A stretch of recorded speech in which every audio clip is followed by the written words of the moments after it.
Welcome to this session on the wisdom of the Bhagavad Gita, which is eighth in a series of talks on the Bhagavad Gita. Today's topic is Arjuna's refusal to fight, signifying devotee's reluctance to overcome his bad traits, as explained by Paramahansa Yogananda Ji in his book God Talks with Arjuna. This gives yogic interpretation of the sacred Bhagavad Gita. We know that after seeing the warriors he had to fight, Arjuna was dejected. He gave many reasons why he should not fight. There were logical reasons, moral, spiritual, psychological. For all these reasons, I should not fight. He was convinced that it was in his highest good to give up the fight rather than killing his friends and relatives in order to get material kingdom, which would incur sin. Similarly, a devotee feels that it's not worth giving up his regular habits, which give tangible happiness now and here, in the hope of getting some distant, unknown spiritual joy. As a result, he gives up his sadhana or postpones it indefinitely. We don't know probably what Arjuna had in his mind at that time, but we very well know our own state of mind, how easy to give up, how easy we give up. But there is something here we have to learn. Although Arjuna threw his bow and arrows and collapsed, but he did not leave the chariot. He did not leave the battlefield. As long as he was in the chariot, there was charioteer, Bhagavan Sri Krishna. He could come to his rescue. Because he was there, not leaving, he could explain his true duty and inspire him and prepared him for the battle of Kurukshetra.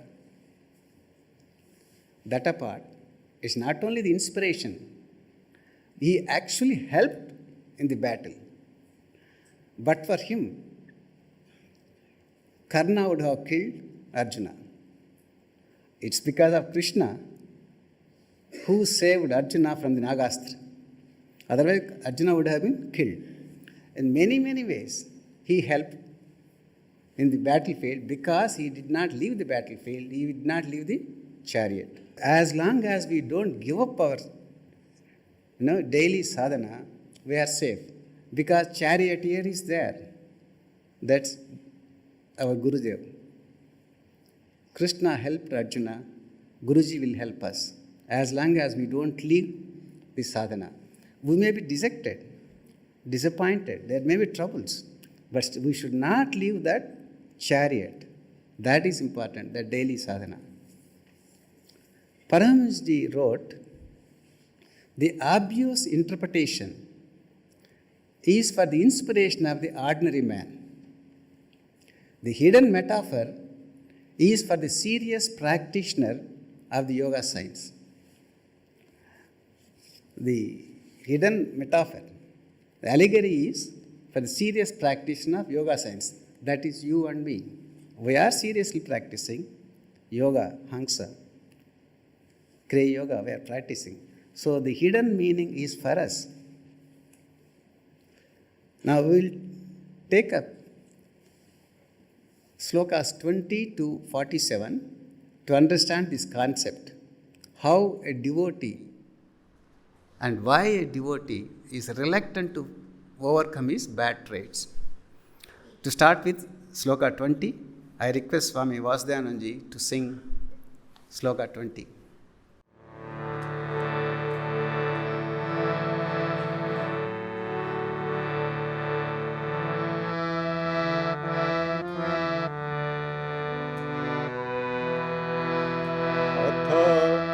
व्यवस्थितान् दृष्ट्वा धार्तराष्ट्रान् कपिध्वजः प्रवृत्ति शस्त्रसम्पाते धनुरुद्यम्य पाण्डवः अथ व्यवस्थितान् दृष्ट्वा धार्तराष्ट्रान् कपिध्वजः प्रवृत्ति शस्त्रसम्पाते धनुरुद्यम्य पाण्डवः. The plain meaning is, beholding the dynasty of Dhritarashtra, ready to begin battle, Arjuna, he whose flag bears the monkey emblem, lifted his bow and addressed Hrishikesha. The devotee triumphantly hoists his flag of self-control with the monkey emblem, signifying man's control over restlessness. We know that Arjuna's chariot had the Dhwaja flag bearing Hanuman's picture. So, monkey represents restlessness. Having that flag flying high means the man's fiery self-control having victory over restlessness. Monkey represents restlessness. So having control over that self-control. Arjuna represents self-control. He straightens his spine. The position of the spine, straight at the back and curved in front, represents the bow of meditation, Gandiva. Spine. That's why Guruji repeatedly asks us to keep the spine straight. That's the string of the Gandiva, Dhanas, and curved in the front. So ready. The bow of meditation is ready for the battle. Well strung and ready. Here the interpretation as given by Guruji is, when man's self-control, that is Arjuna, is ready to battle the forces of senses, spirit, that's Krishna, becomes the devotee's charioteer or guiding power. The spirit expresses itself through the intuition of the devotee. There may not be, and there is a physical guru for us to guide on a minute-to-minute basis. But all the time that intuition is there, and spirit helps us through intuition. That is a guiding power. It's not that we don't have the charioteer. Physical charioteer is not there, but spirit expresses itself through the intuitive power. So that is the guiding force. Now here, meditation is the inner war drum, where both bad and good habits try to get their attention of human consciousness. Now we know that only when we sit in meditation the thoughts come. Otherwise they seem to be having no power. Only in meditation they come. Because inner war drum, that is the war started, then only the enemy starts functioning. Otherwise enemies are quiet. When one is passively under the influence of bad habits, the good habits do not offer much resistance. Bad habits have their own sway, somehow they pull on. But on the other hand, when good habits start manifesting, then the bad habits offer fierce resistance. Isn't it true? Only when one wants to meditate, concentrate, contemplate, or study, then the bad habits such as fickleness, restlessness, or priorities, other priorities, they come into picture. Because something good is happening, then only these bad habits, they start offering their resistance. Simple.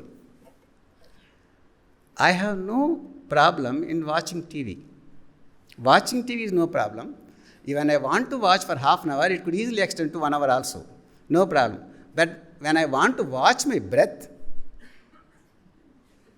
there is a problem. It's only watching, both are watching process. Because watching breath is some good habit, so restlessness, other important activities, all that they resist. Where watching TV can be, can be in the camp of Kauravas, actually, that one. Then Kauravas, Pandavas are quiet. I mean, that's happening in everyone's life. Everyone's life. That's why we have to be careful. We have to be very careful. So, resistance is there from within, more from within than from external circumstances. Devotee often finds fault with external circumstances. Because of these circumstances, I am not able to meditate. But much more from within, much more from within. Let's go to Sloka 27.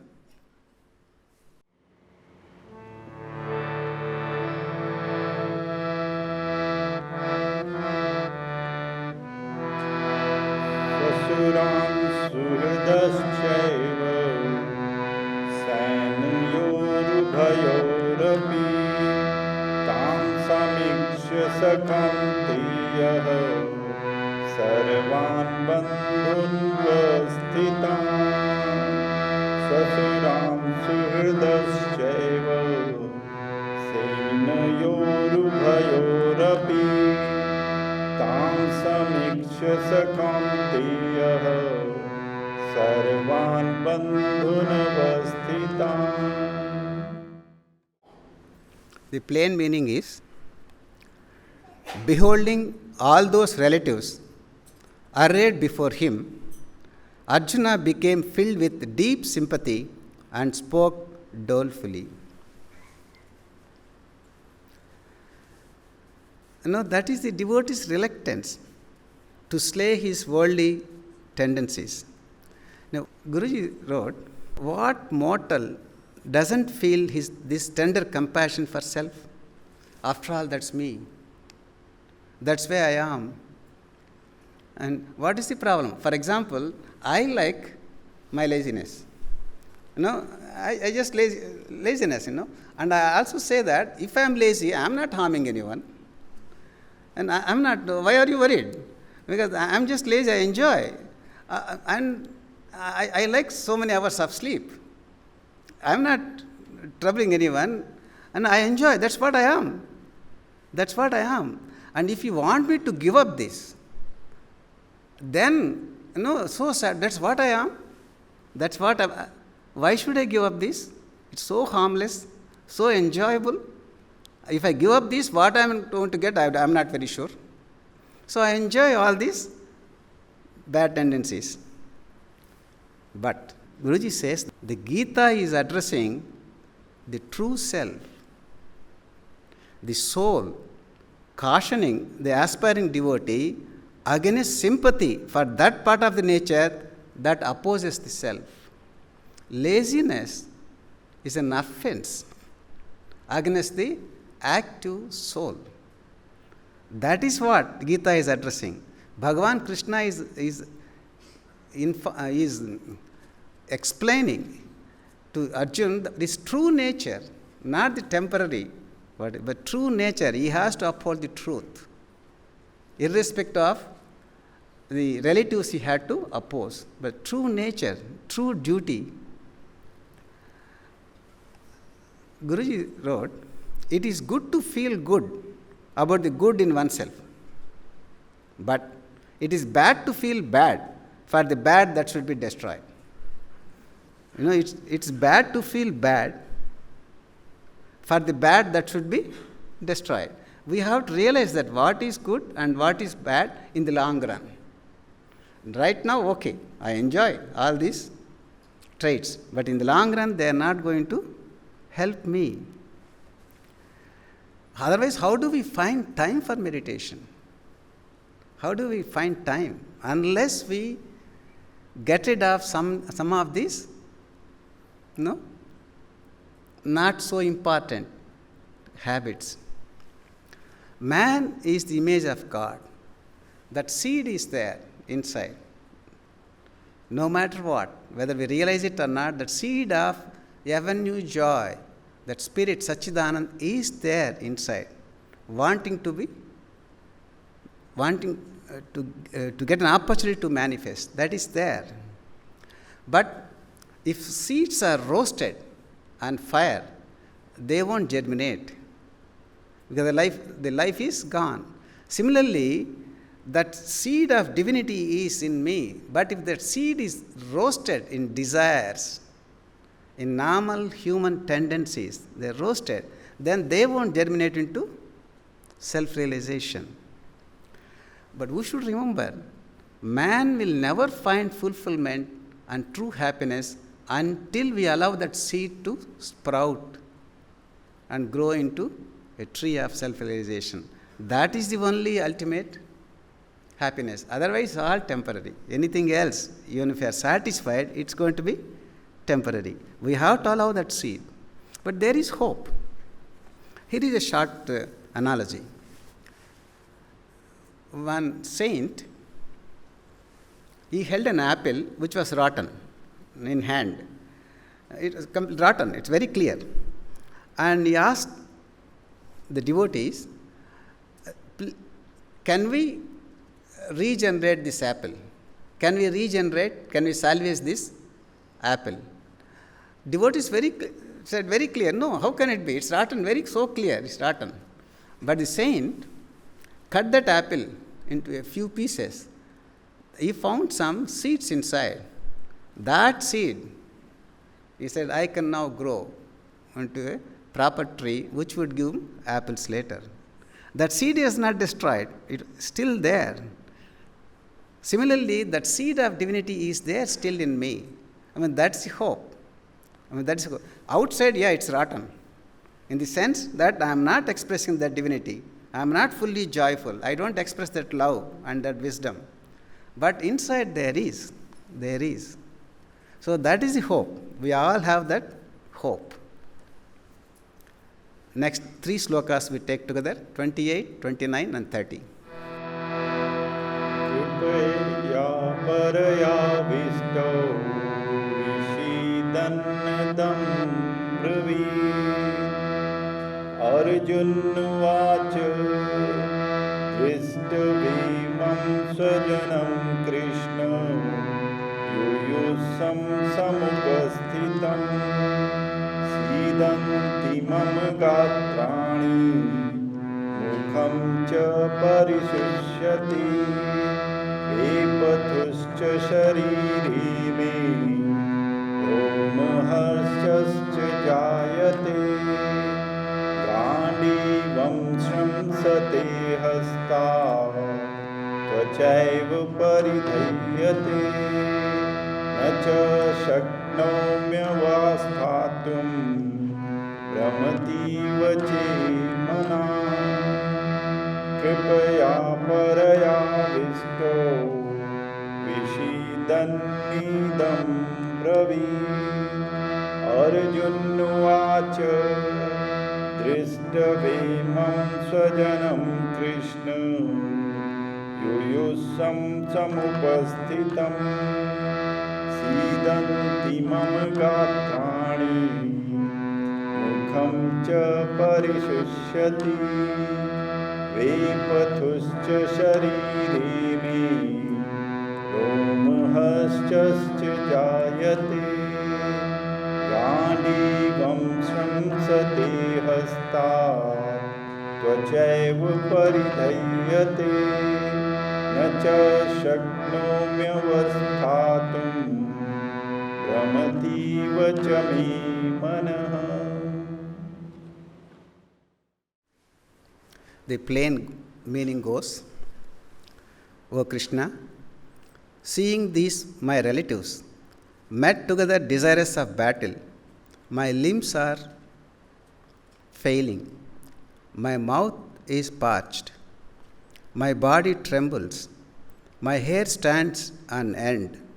The sacred bow Gandiva slips away from my grip, and my skin is afire. Neither can I remain standing upright. My mind is rambling, and O Keshava, I behold evil omens. It's easy to understand because seeing Bhishma, Drona, Ashwadhama, all these things happen bodily. Physically, it is responding that way, system, physically. O Keshava, I cannot keep my mental balance. This is the devotee. I cannot keep my mental balance when I know that I have to give up this, give up that, this, etc. I can't keep my mental balance. My mind wanders as I face the enemy's senses in meditation. I feel a premonition of impending disaster. We'll come to that later. What is that disaster? Impending disaster. Because in meditation, all these come, they come to play. Guruji says that this is the true description of the state experienced by a devotee who has traveled to some distance. Because initially, that enthusiasm is there. Enthusiasm. We don't care other things. We find time. Initial enthusiasm, we meditate, we do it. But little later, slowly, the habits take over. That time, he finds it difficult, really, because habits are die hard. They are not easy to overcome. They are my own. I cannot give up. That initial enthusiasm is gone. Then all these things come. Gandiva is slipping, things like that. Then he thinks, I am missing that. Here I am not able to get anything. What is this meditation? Because meditation is a struggle. When the devotee begins to be restless, the spiritual bow of spinal energy and perception slips away from the grasp of self-control. All thoughts lose their power of concentration and start to burn with restlessness. Mind wanders again and again into subconscious experiences, led by the samskaras. Very easy to understand, no explanation is required. Because there is nothing like personal experience, which we have, all this. It feels lonely and beholds a mental desert created by the renunciation of material joys. This is the actual position. Because we know, at least we hear, what we can get through meditative efforts. That joy, love, wisdom. And that's not easily available. No, that is distant, unknown. But here what I have been getting, that's gone. Neither here nor there, Trishanku. No? That is the question. Neither I am not getting what I want. And here what I have been getting, that seems to be going away. Then where I am? Neither that nor this. Neither simple joys of TV and sleep and laziness, these parties, that's gone. And neither that joy of deep meditation. Where I am? No, neither here nor there. But Guruji gave a beautiful analogy. A farmer wants to till, plow the land and then sow the seed for the next crop. Before tilling, there are weeds, greenery here and there, patches of green is there. It looks little beautiful, greenery. Once you till, and these green patches are gone, weeds are gone, it's all barren land. And until, we don't know when, seed sprouts, until then it's barren. It's not very pleasant sight. Whatever greenery was there, that was lost. And next patch of green, we don't know when I will get. So that is the situation. But farmer knows the seed would sprout and it would come up making things green again. He knows that patience is there, perseverance is there. Same thing we should have, that faith. It will come. Now, people would rather do anything to while away their time except meditate.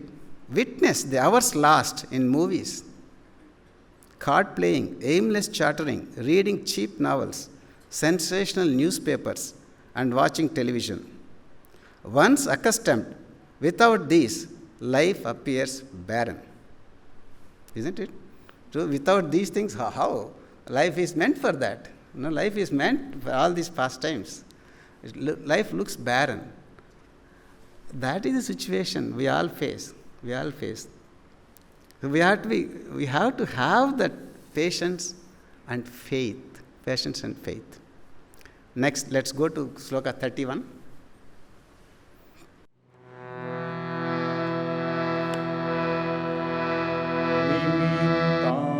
पश्यामि विपरीतानि केशव न च श्रेयोनुपश्यामि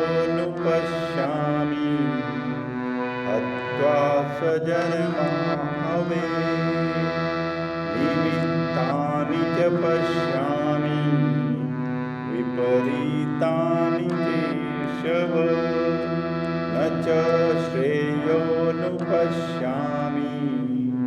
हत्वा स्वजनमाहवे. O Krishna, neither do I perceive any worthwhile effect in slaying my own kinsmen in the battle. I crave neither trump, nor kingdom, nor pleasures. The devotee thus turned from a torturing state of bewilderment to the state of negative definiteness. Until then it was confusion. What do I get? I am losing this. I am not getting there. It's a confusion. Should I do? Now he has definite negativeness. It definitely has come to a negative state of mind. It's like this. Guruji wrote, children do not eat what they should eat always. Sometimes parents, mother says, eat these carrots. Once you eat this carrot, then you will get ice cream. Ice cream is what he wants. But you eat this carrot, then ice cream. He says that if I have to eat carrots to take ice cream, I want neither ice cream nor carrots. And he is very clear. I don't want even ice cream. Because I don't want to go through the torture of taking carrot. It's like this. If I have to go through the torture of concentrative efforts, these things, in order to get something, I want neither this nor that. Actually it's happening subconsciously. That is why we give up meditation, or we shorten the time given to meditation. Because of this, we may not analyze like this, but that is there in the background. Because we want immediate gratification, immediate pleasure, which we get from food, immediate. That whatever taste gives that joy, immediate. TV, immediate. Whereas meditation is not immediate. It gets accumulated. So that's the thing. It's universal. It's universal. Attachment to habits and the resultant pleasures given by the habits. What we have to remember is renunciation is not the end. Renunciation is not the goal. Renunciation is only a means to some other goal. That we should remember. So we see the problems associated with the renunciation, then we are not interested in that. But there is something, this renunciation of these little habits, we are going to get something else. This is only, it's like investing some time for a better harvest later. A poor person is not interested in savings. Although savings is going to help much, with much better returns later. But right now he is missing that much. He is a poor person. He wants that much. I can give this example. In the ashram, we give provident fund. we know what it means. We cut 12% of his salary, and we add, ashram adds 12%, and 24% goes into the bank. It little later, he will get all this 12% plus 12% plus interest. And I know, I have dealt with people, we can't see all that. You are saying that my salary is 10,000 rupees, and you are giving only 10,000 minus 1,200. I said, no, I am not taking it. It's only for you. Not only it's 1,200 plus 1,200, 2,400 is going into your account. What is that account? Provident fund. Where? I mean, I am missing now, and I am missing. I mean, he is genuinely unhappy with me. But anyway, it was mandatory. I had to do. It's government rules. I have to do, so I am doing anyway. But he is not satisfied. He is not able to think that it is. No, even if he is convinced that it is his own money, 12 plus 12, 20% he is getting. But when? I don't know. I have need now. This is my present need. Similarly, my present need is this. Now I should know what is happening in America, in TV. I should know what is happening there, what here, there, etc. What is happening to cricket matches, this, that. I should know immediately. Later I get joy in meditation. Who wants? I mean, that is how, immediate gratification.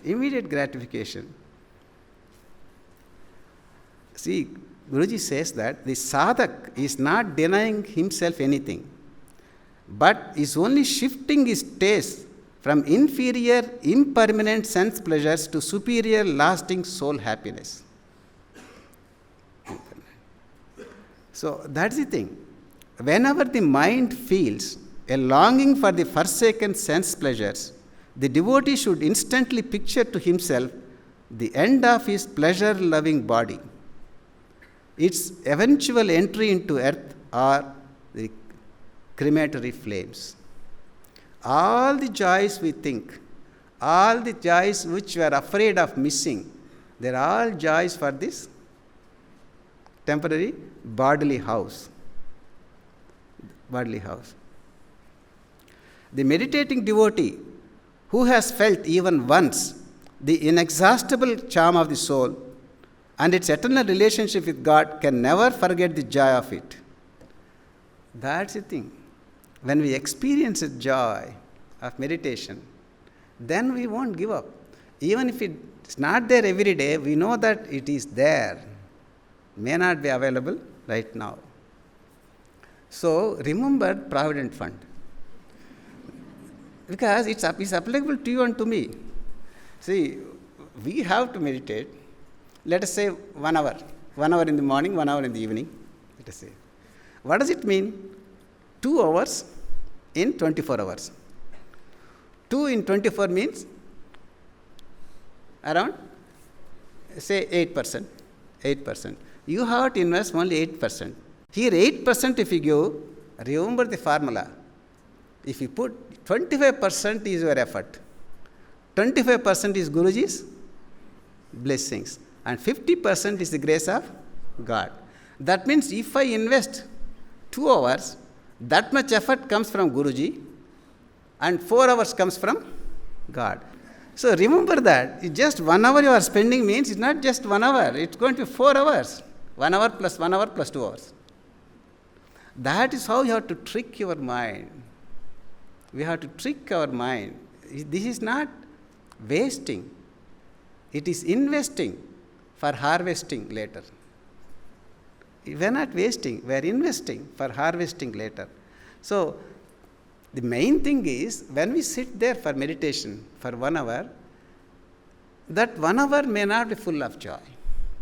Sometimes 1 hour may be full of trouble, full of restlessness. That is also possible. Still, effort is there. Our effort may not be fully effective, but Guruji's effect, that matching grant is there, that is okay. Guruji is not restless. So you put your effort, but that matching grant will be fully substantial. So all that you have to do is make your investment for a harvest later. That's the thing. See, we are all wise. There is no doubt about it. We are all very wise. See, we are now working. It's not only that when I'm working up to the age of 60, 65, whatever it is, we also plan for post-retirement. Isn't it true? We are intelligent enough. We plan for post-retirement. So at some point, I'm going to give up my regular activity, regular work. Post-retirement, when I'm not working, I want to make sure that I have enough stable income, a reasonably good house to live, health insurance. All these I plan right now. Our intelligence goes that far, not beyond.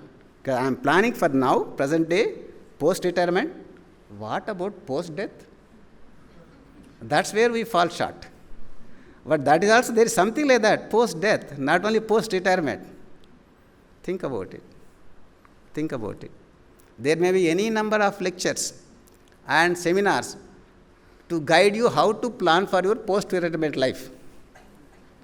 To plan for your post-death life, you have to come here. YouTube is not going to work. Investment management, investment gurus are not going to help you. They'll only invest for post-retirement health insurance. So, let's go to slokas 32, 33 and 34 together.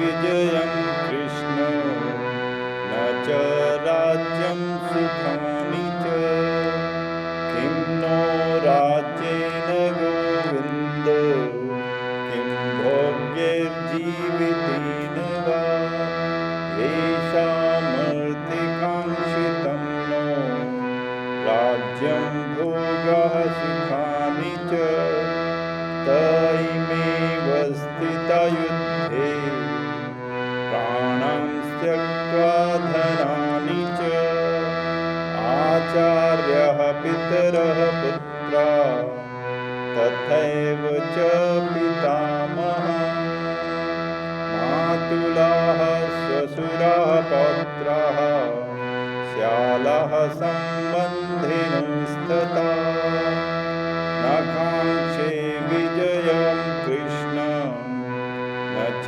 राज्यं सुखानि च किं no राज्येन Govind किं भोग्यैर्जीवितेन वा येषामर्थिकाङ्क्षितं no राज्यं भोगः सुखानि च तैमेव स्थिता युद्धे प्राणां त्यक्त्वा धनानि च आचार्यः पितरः पुत्राः तथैव च पितामहः मातुलाः श्वशुराः पौत्राः श्यालाः सम्बन्धिनस्तथा.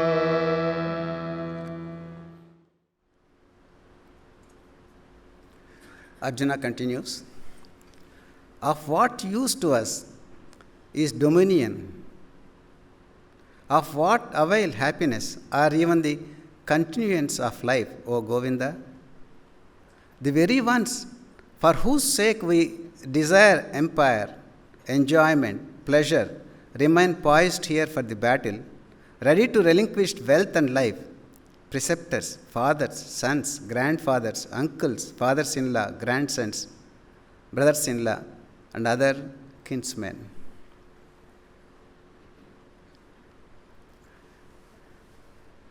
If by killing the ego forces, I attain dominion over the bodily empire and establish there in the kingdom of God with the soul as monarch, I fear the victory would be meaningless.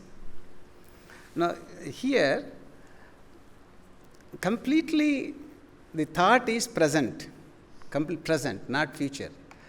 Because if I want empire, what is empire?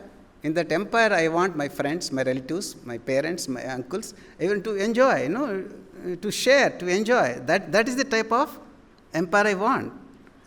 It's not that all alone I want to sit to be a monarch. No, I want empire for people to enjoy all these things.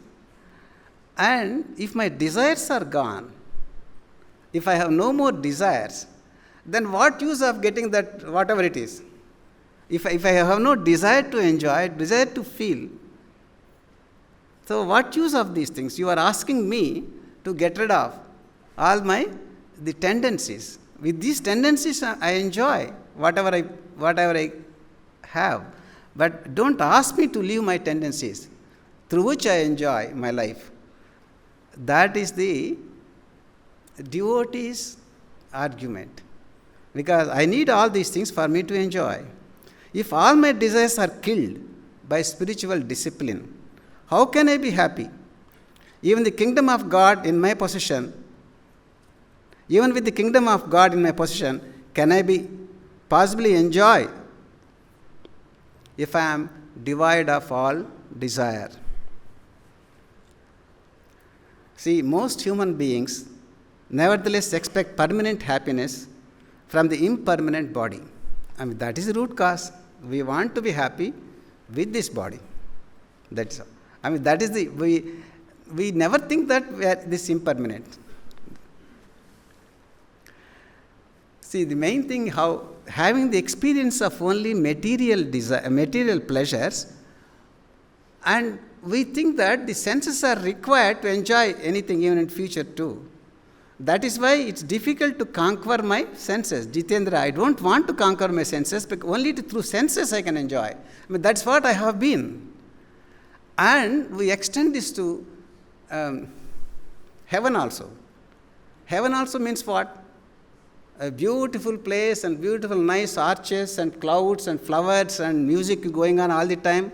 Even for entertainment, dances are going on. This knowledge we have gained from TVs and videos, and this is what is heaven.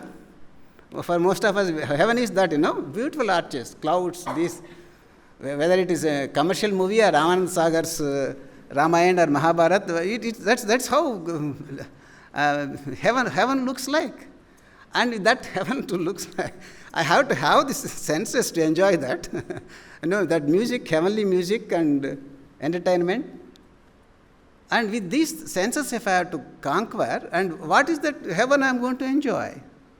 It's limited thinking. Like, see, a dog. You ask dog, what is God? What will it say? Will it say Satchidanand? It will not say.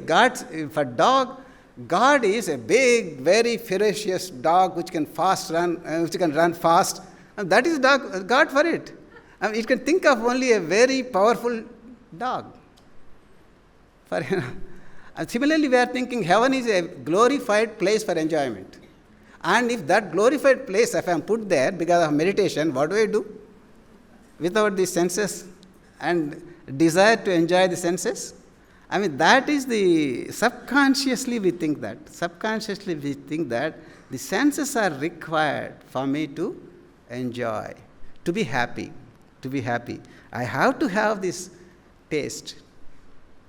I have to have this hearing and watching, seeing. All these sensations are required for me to be happy. The devotee subconsciously clings to the notion that divine attainment consists in forever enjoying the kingdom of God with the senses. He reasons that if he annihilates the ego consciousness and all its gross sensory pleasures, desires, habits, in order to gain spiritual dominion over the bodily empire, the victory will be meaningless without these channels of enjoyment. That's the thing. But for those who meditate regularly, those who tasted that existence of inner joy, the joy which doesn't depend on the conditions around, joy one can experience with the whole being, not through eyes or ears or nose.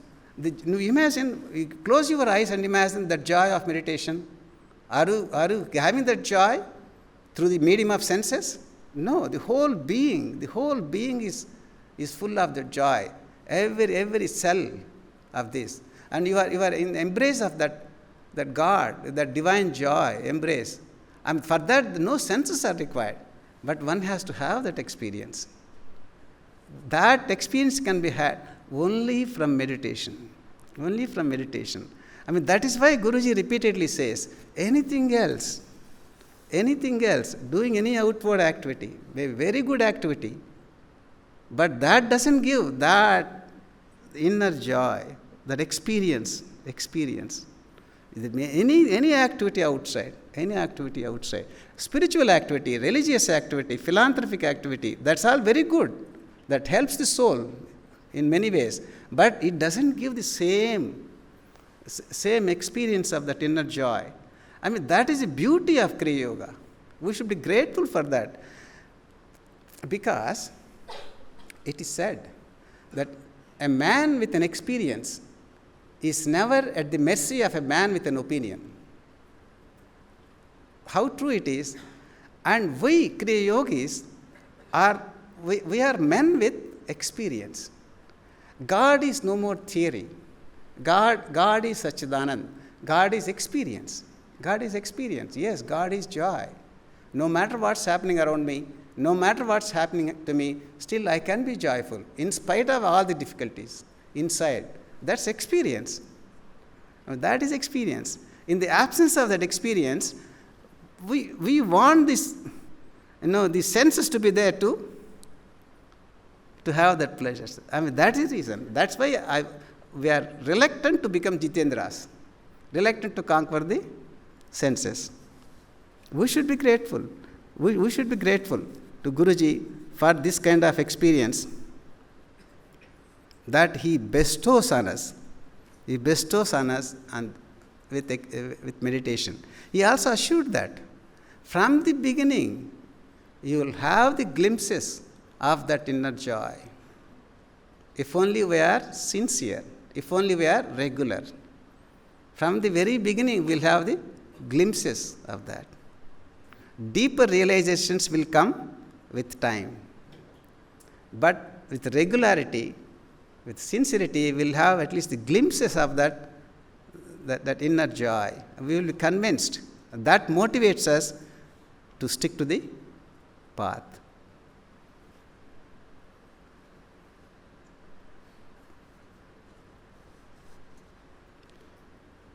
However, even if one cannot immediately conquer the flesh, he should meditate just the same. For then, he will have at least some standard of comparison between the material gratification of the senses and the inner fulfillment of the soul.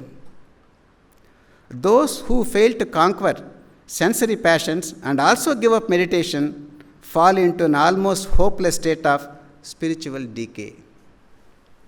So, even if we cannot conquer our bad habits, still we should go on meditating. So, we will have some experience which will motivate us to keep meditating.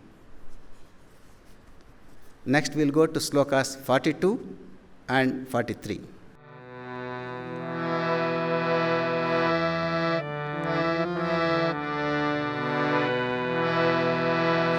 Shankaro narkayeva kulaghnanam kulasya cha patanti pitaro yesham luktapindodaka kriyaha doshaireetahi kulghanam varna shankar karke ussadyante jati dharmaha kul dharmascha shashvataha shankaro narkayeva kulagnanam kulasya cha patanti pitaro yesham luktapindodaka kriyaha doshaireetahi kulgnanam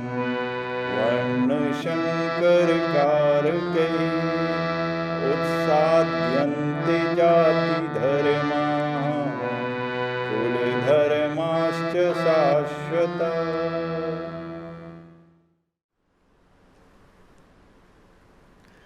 The devotee continues his rationalization.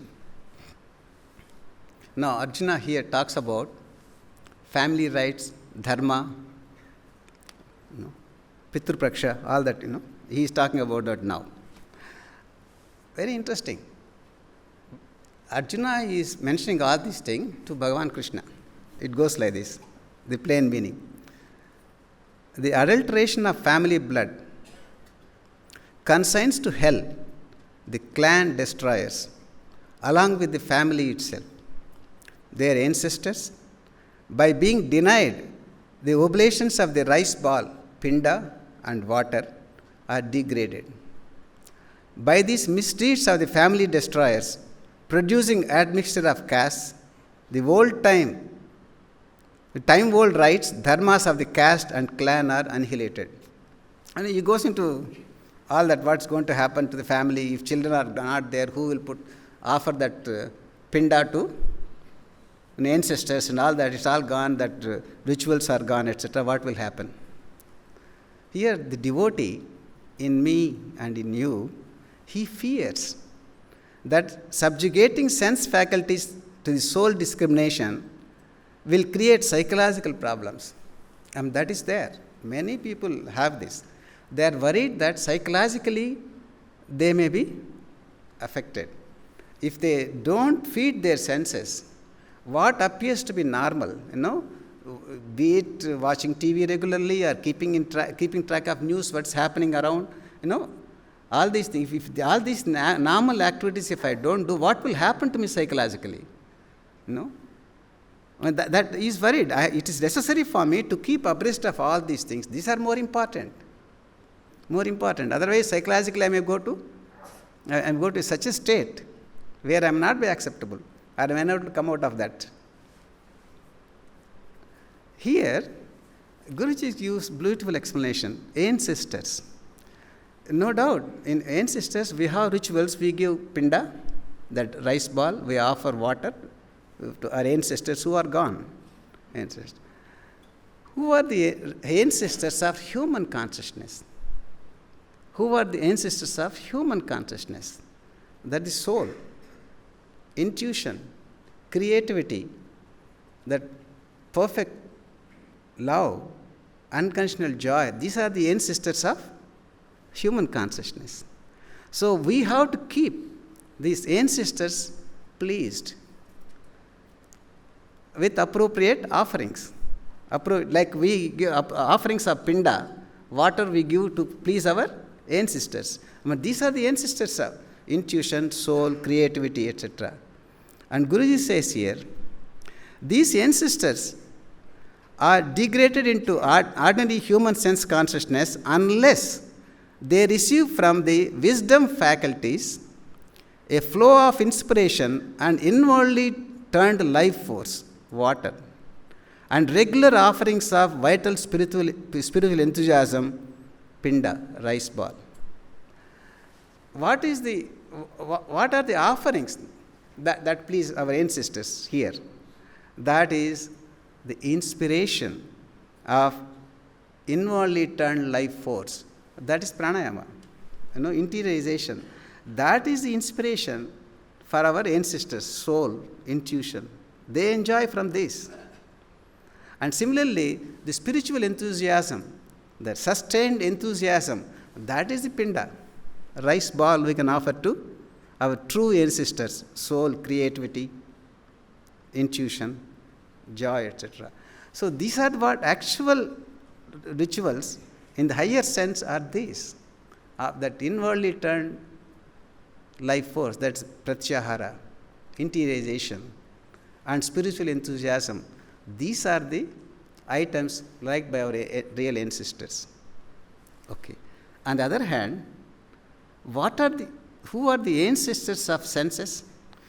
Human consciousness, these are the ancestors.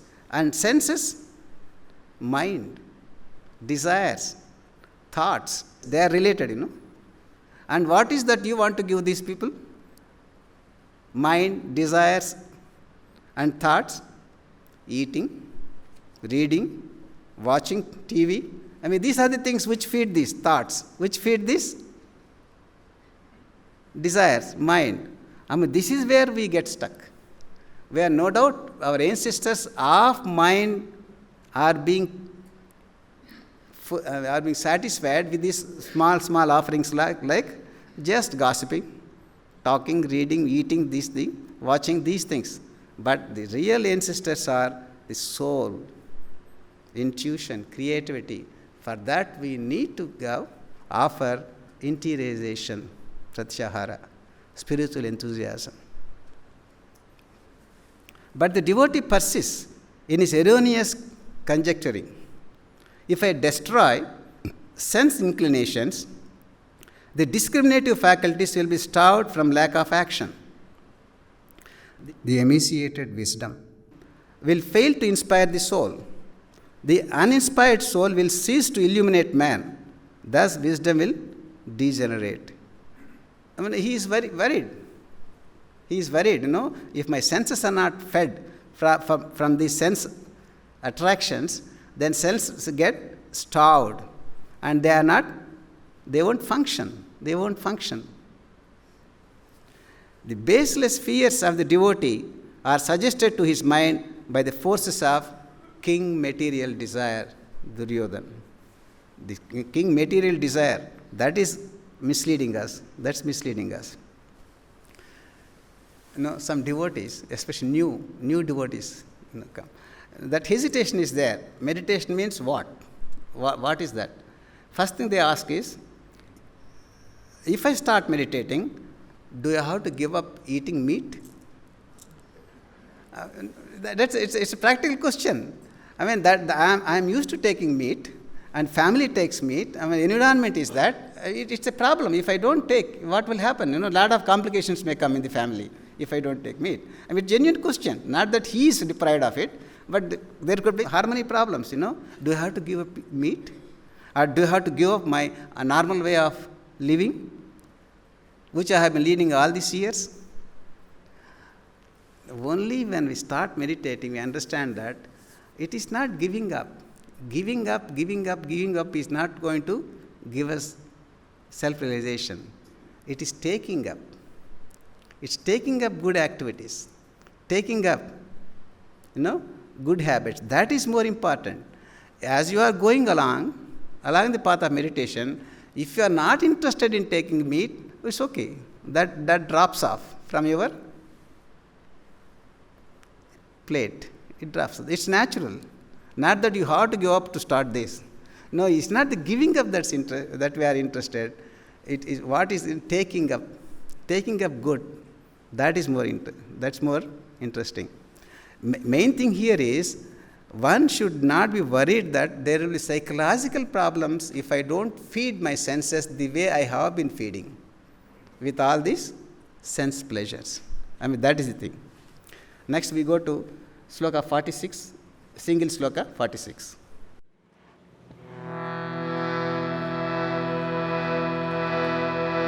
Yadi mam pratikaram shastram shastrapanayah dhatrurashtarane hanyu tamme chemataram bhavet. Yadi mam pratikaram shastram shastrapanayah धातृरास्तारणे हन्यु तन्मे चेमतरं भवेत्.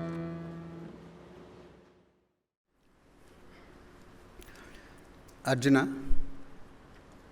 if by weapons in hand the sons of Dhritarashtra kill me, wholly resigned and weaponless in the battle, that solution will be more welcome and beneficial to me. Because if I don't kill, if others kill, it is their, papa. They are incurring sin. If they are going to kill me, I don't want to kill. I mean, that is the idea. The beginner yogi, now let's come to our plane. Not Arjun, but you and me. Here, that is more important. The beginner yogi, forced to be quiet in meditation, to peer behind the screen of darkness. What happens in the beginning? When we are meditating, darkness. When we close our eyes, We don't see that luminous astral world. It's going to be darkness. That's all he sees day after day after day. Often wonders if he's not being foolish to relinquish the tangible pleasures of the senses for a possible glimpse of the presently intangible pleasures of the spirit. All that effort you are making what? You are making this effort to find something more beautiful later, not now, right now. Maybe I can use this time better in something else. Because it's only darkness, it's only fight with my breath, fight with me this, that, and it's just a struggle. Initially it's a struggle. It takes time to start enjoying, start enjoying. So, but immediately he is discouraged. So let me be like any other person.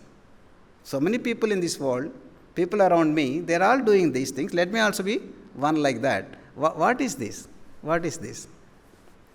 My life would be sunk in constant misery by the destruction of my God-given sense pleasures, so easily available to me right now. Later on, I may be more ready to meditate deeply and to seek God more one-pointedly. Later on. Later on means when?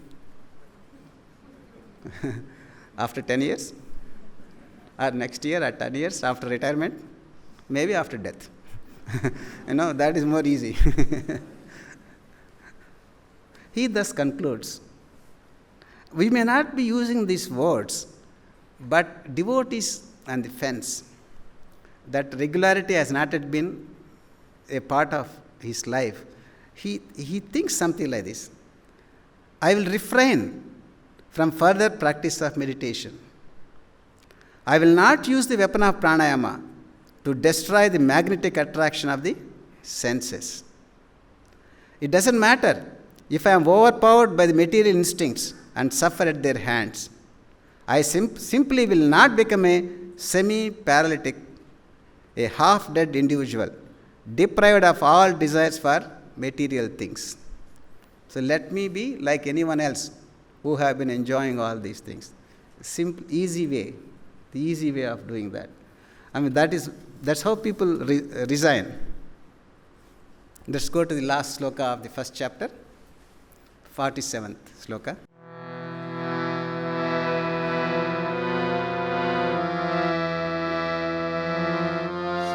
Sanjeevacha evamukvarjunah sankhe rathopastha upavishat visrajya sasharam chapam shoka samvigna manasah evamukvarjunah sankhe rathopastha upavishat visrajya sasharam chapam shoka samvigna manasah.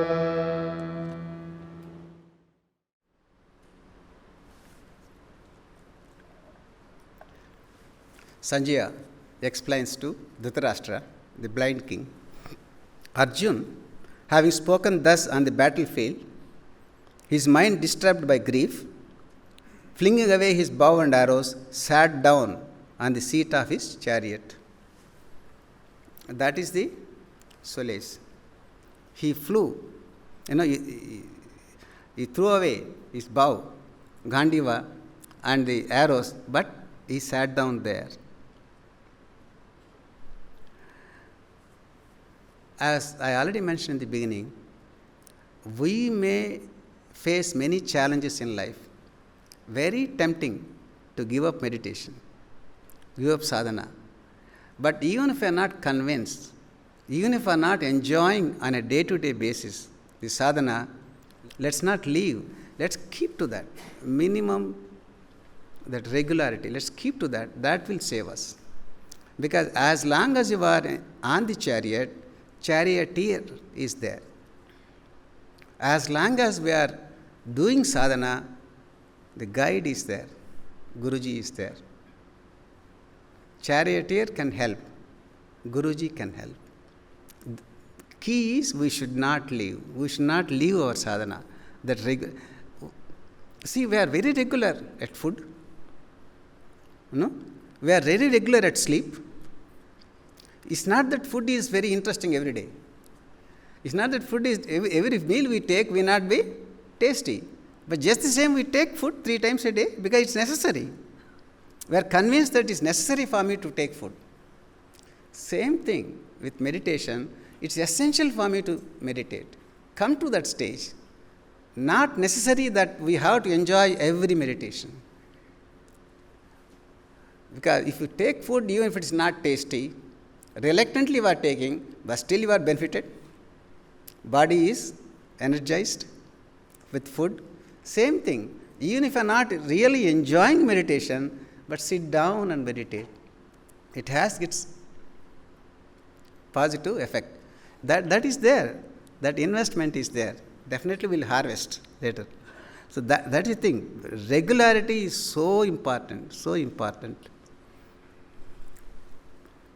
All is far from lost as long as the devotee thus strives to attune himself to the guidance of the divine charioteer, who in the next chapter of Gita comes to the aid of the devotee.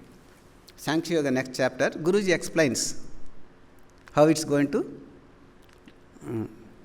Sri Krishna explains Arjuna, or Guruji will protect us. So somehow let's stick to that. That habit, let's cultivate the habit. We have already cultivated the habit of laziness. So now let's have it, that habit of meditation. It goes a long way. No, it is like this. Everything is habit.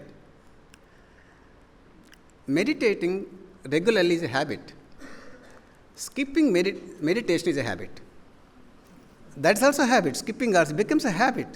Once you skip 2 days, you skip 3 days, you skip. 4th day, it's very easy to skip. You don't have to skip. It will skip you.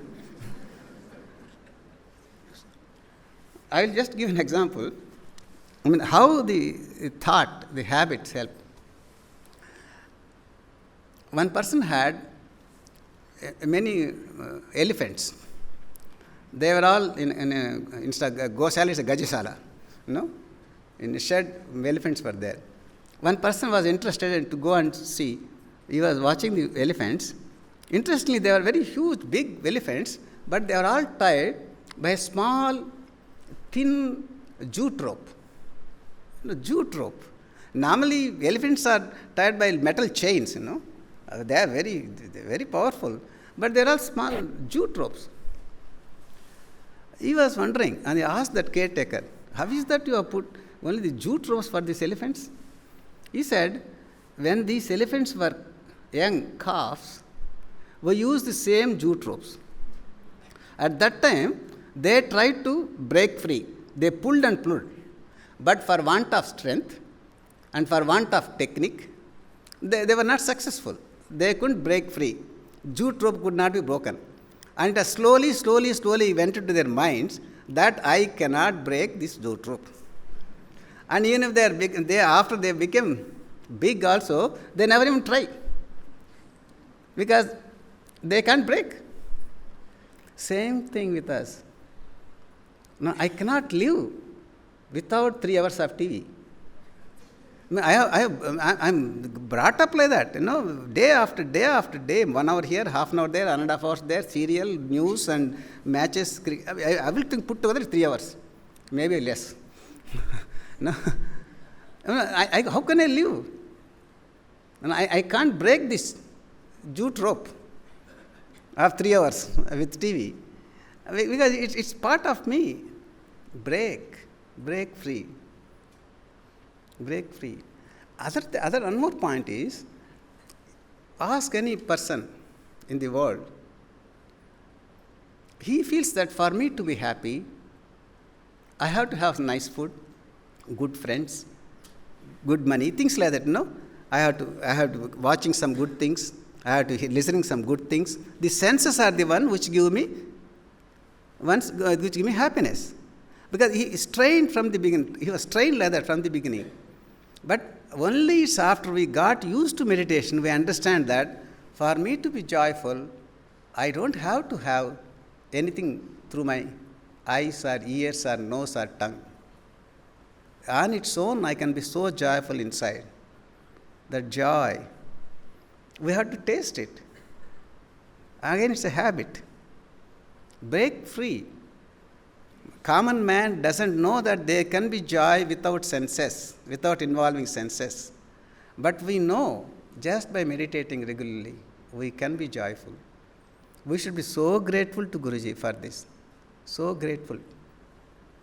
So, let's get to that point where we can be joyful. We can be joyful. For that, we should not leave the chariot of sadhana. Both, twice a day, morning, evening, our regular meditations. If we don't leave, everything will fall in place because Krishna is there to take care. There is one more example for these habits, because eventually it's all boils to that, habits. That not having the habit of meditation or having the habit of other things. We can't give up. We can't give up. This is the analogy of a bird. This is a very peculiar bird. That bird is not caught by hunters by net or by arrows. They don't cast any net to catch this bird. This is very special.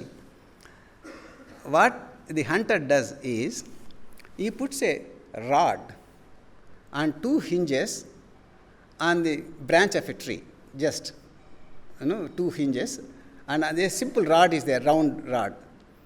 And hinges are such that if a bird sits on this rod, the rod turns, that's all, simply it turns, that's all. And this particular bird, instead of sitting on the branch, it just lands on the rod. As soon as it lands on the rod turns and it goes upside down, legs catching the rod and head seeing the ground. That's all. All that it thinks is, if I leave the rod, I will fall and hit the ground. I may die. Although it has the capacity, once it leaves the rod, it can easily fly before it touches the ground. It can easily fly before it hits. It has that capacity, but it thinks that, no, I cannot. All that is ground, afraid, so it holds it fast. It doesn't leave the rod. And the hunter comes and picks it up. Because it's not left the rod. If only it leaves, it can easily fly into freedom. Not into the hands of the hunter, into freedom. I hold so fast to this TV. I cannot survive. I cannot survive the gossiping. I can't survive all these habits. I think I can't survive without this. By keeping track of the serials, I can't survive. Just leave. I am sure you will be able to get out of it. That reluctance, Arjuna's refusal to fight, devotee's reluctance to give up his bad traits. We have been all along. We have been doing that, not holding fast. But we can give up these little things in life, habits. Definitely we can fly into freedom.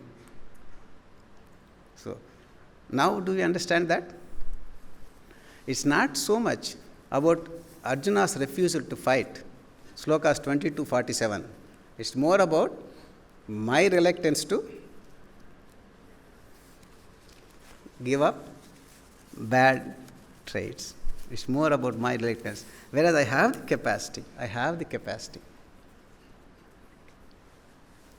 Okay, with this we conclude the 8th in the series, which concludes incidentally the first chapter of Bhagavad Gita, Arjun Vishad Yoga.